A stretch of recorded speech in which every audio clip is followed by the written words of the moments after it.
Сәлем достар, ерданадан тіл үйрену бойынша үшінші кеңес.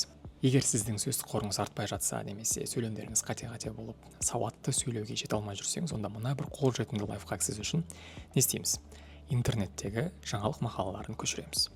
Бұл сізге не береді? Бұл сізге ең алдымен сөз қорыңызды арттыруға тамаша мүмкіндік.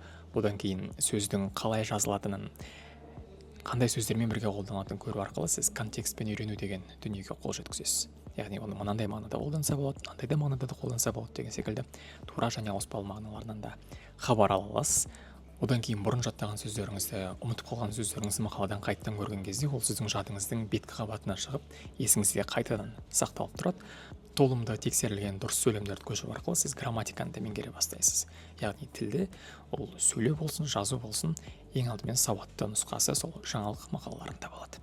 Одан кейін сол тілдегі тұрақты сөз тіркестері мен сол тілдің мәдени аспектілерінен де осы мақалалар арқылы хабардар боласыз.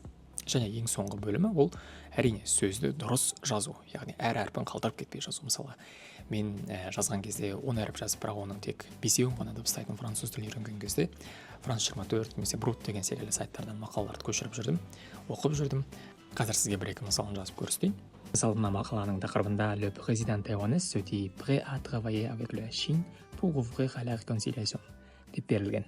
Бұл жерде мен үшін жаңалық болған, мына тайванез деген сөздің үшінші әрпіндегі айдың 2 нүктемен жазылатыны, және pour ouvrir деген қол жеткізу деген сөздің осылай да беруге болатынын түсініп отырмын. Яғни pour ouvrir à la réconciliation бейбітшілікке, татуласуға қол жеткізу үшін Тайвань президенті Қытаймен жұмыс істеуге дайын екенін айтты. Тура осылай қандай мағына беретінін, қалай дұрыс жазылатынын ақырындап үйрене бересіз. Әрі мен секілді журналист болсаңыз немесе ақпарат әлеміндегі әрбір қыбыр-сыбырдан хабардар болып отырғыңыз келсе, онда бұл да таптырмас мүмкіндік. Әрине сіздің үйренетініңіз француз тілі емес ағылшын тілі болса, онда сізге мен BBC, The Guardian деген секілді басылымдарды ұсынамын. Болмаса қаржыға, экономика саласына қызықсаңыз The Financial Times жақсы. Сәнге қызықсаңыз The Vogue бар, әнге қызықсаңыз Rolling Stone бар деген секілді.